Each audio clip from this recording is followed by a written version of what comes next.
Welcome back to Guide Glimpse. In this tutorial, I'm going to show you how to write a blog post on Reddit.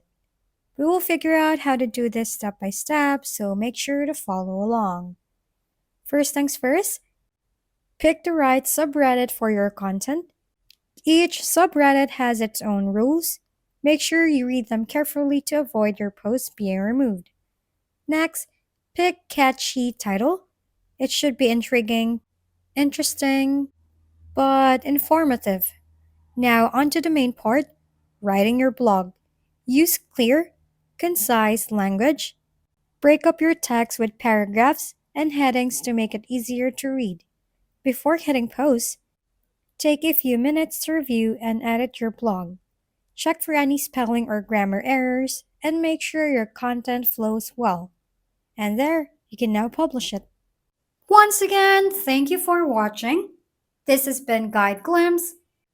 Don't forget to like, share, and subscribe for more how-to videos.